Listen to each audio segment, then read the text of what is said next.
Hello, ladies and gentlemen, and all the wonderful people who are watching my video. Probably just one lady, but that's fine. So, today we're going to kind of talk about and go over the concept of double masters and talk about whether or not it's going to kill Modern, because I think there's a good chance it will.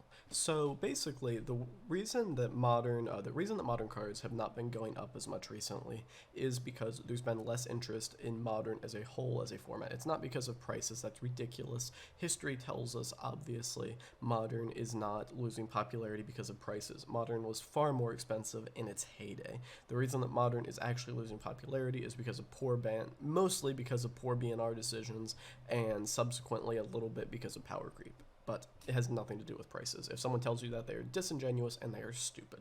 So, basically, the way that master sets used to work and the way that master sets used to be successful is because modern was so popular. Whenever these cards that should be expensive out of them, not necessarily the ones like let's say mana reflection, or I think that's what it is. Yeah, Mana Reflection. That's a $45 card, has almost no playability, and is just expensive because it was really old, has a tiny bit of commander playability, and has never been reprinted.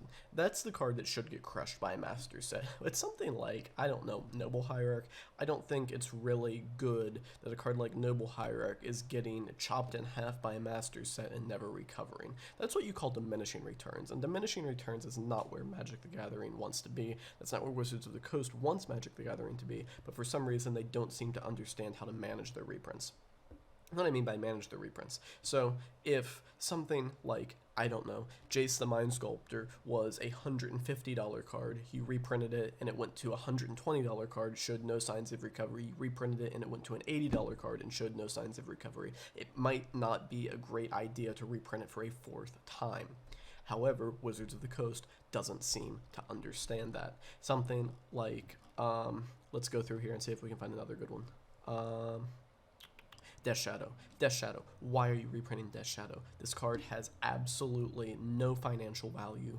This card is something that went from like a $30 card, it got reprinted, dropped to a $15 card, has slowly been dropping since just because of modern people aren't buying modern cards, and you reprinted it for some reason. This is going to be a bulk rare.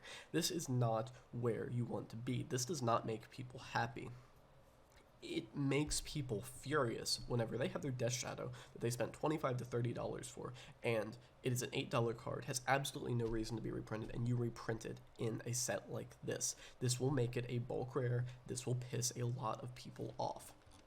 Now, the reason that this set might actually not kill Modern and might actually help it is it's kind of twofold. So, one, you have some actual good reprints. Not a lot, but they exist. So they reprinted, basically they reprinted the Stoneforge package, and that's huge. That actually needed is a very quote-unquote word because those cards haven't really gone up, but I will say a Stoneforge Mystic package reprint is probably going to be helpful to the modern format. I could not care less about the normal versions of these cards. Don't really care about that. I do really enjoy this box topper Stoneforge Mystic. I will probably get all the non-foil box toppers of the Stoneforge Mystic package, just because I really enjoy the art on the actual Stoneforge Mystic and both of the swords that you will play with. So, that is kind of category one. And category two is the purpose that a reprint like Death Shadow serves is it reminds people that the deck exists. And I don't think Death Shadow is a great way to do this. Death Shadow should just not be on this list, but something like Goblin Guide is fantastic. So you have, I think they have the same mentality with both of these reprints. You have Goblin Guide, and then I saw another one that made me think the same thing. Goblin Guide, and where is it? Why have I forgotten this so quickly? It couldn't possibly be because I'm stupid. Oh, come on, buddy. Come on, buddy. You can do it. Come on, buddy. Trinisphere. So, both of these cards have been, so we'll talk about them separately. So Burn has been kind of like long touted as the best like tier 1-ish deck to get into Modern with on a budget. However, whenever you look at this deck and try to build it, you look at it and Goblin Guide immediately sticks out as this sore thumb $20 card that, barring Arid Mesa, doesn't really exist in the deck, and you don't need Arid Mesa and Fetch Lands and whatever to play the deck.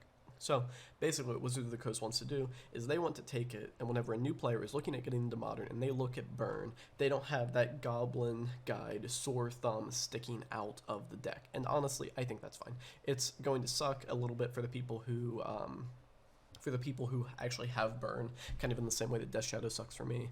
But I don't really think that it, you're not investing in Goblin Guide. I guarantee you that Goblin Guide is like the least investable card in Modern, just in general.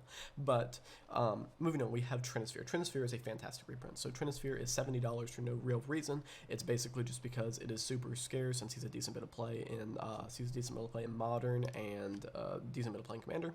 But this is a card that has been a key piece in kind of the prison style decks in various formats, including Legacy actually as well. And it's a very expensive card, and it makes those decks. If you look at these decks, they're actually generally mono red, which is actually which means you don't have the land base, you don't have anything to worry about. So these decks could be very budget. But the thing is, there's a big so you might play like. If you want to have a deck like this and you want to play 4 Trinispheres, the base of the deck might be, especially now with Blood Moon being cheap. Blood Moon's like an $8 card now. It's going to be less. Blood Moon's probably going to be like, the next $5 rare. But the base version of a deck like that might be around $100. But then if you have to pay for 4 Trinispheres, that takes the deck price and literally quadruples it. So it kind of takes those budget prison decks and puts them in a position where they either lose access to a powerhouse card like Trinisphere, or they become non-budget.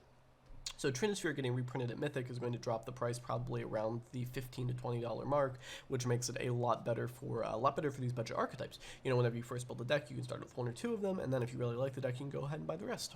I think that's a really good idea for a reprint. You have something like Vengevine at Mythic, which is just absolutely pointless. That doesn't go in any real decks. I think that's a huge whiff as a Mythic, probably the worst one that I've seen. So a quick aside before we go back into the effects of this on Modern, Force of Will is a fantastic reprint. I think that Force of Will is kind of one of those cards that, I kind of doubt the original printing is going to hold any real value, but like some of them have. I could be wrong. But I think Force of Will is one of those cards that it just mentally, if Force of Will was a $15 to $20 card, a lot more people would get into Legacy. And I think Legacy is a fantastic format. It's probably my second favorite format overall, and I will happily take my loss on my Force of Wills if it means I get to play with more people. And a bunch of more people getting into Legacy will push the prices of other cards up. On that same note, actually, where was it? They reprinted Council's Judgment, which is another reprint that I really like. But so let's go back to kind of where this is either going to really hurt or really help Modern. So if Timmy gets in here, right, and Timmy opens up 2 Goblin Guides, and he goes, oh wow, I want to build Modern Burn. That's fantastic. That's where you want to be. However, with the terrible place that Modern's in right now, there is a chance, and I think there's a pretty large chance, that rather than people building Modern decks, they're just going to be looking to sell these cards. So they're going to open them up, and they're going to try to sell them for their value. However, because they're trying to sell them, most people are going to be trying to sell them rather than trying to build decks. This is going to crash the price even more. And then more people are going to try to sell them, and it's just going to create this death spiral that is going to suck every ounce of value out of this set. Because the reason that old Master sets worked, and I cannot stress this enough, is there was demand for the cards. That's why they got reprinted. There is not any demand for Death Shadow. There is not any demand for Blood Moons. There is not any demand for Goblin Guides. There's not any demand for Stoneforge Mystics. People are not building decks right now. So to have this set come out then, I think this set is either going to be, here's how I'm going to describe this. This set, you know how whenever you're starting a lawnmower and you're yanking on the chain, this set is either going to be the yank that starts the lawnmower, or it's going to pull the chain out, because one of those two things is going to happen, because this isn't something like Jumpstart or something kind of benign like that, where it's going to be a little blip and then go away. This is going to be huge, and this is either going to really help Modern, or it's going to destroy it. As far as Legacy, I think it's more. I think this is a much more positive set for Legacy, with just solely with Force of Will being reprinted. I think this set could definitely give Legacy a little bit of a kick in the teeth, as far not kick in the teeth, kick in the ass. Could give it a little bit of a kick as far as getting it, getting people interested in, especially another thing, is the full art brainstorms. You know, maybe you open up that's like a really great psychological thing that they've done. You know, maybe you open up this box topper, Force of Will with a box topper, a brainstorm, and you go, man, what format can I play these cards in? And then you know, you might get so excited that you decide to build like a budget Legacy deck without the duels. So, anyway, yeah.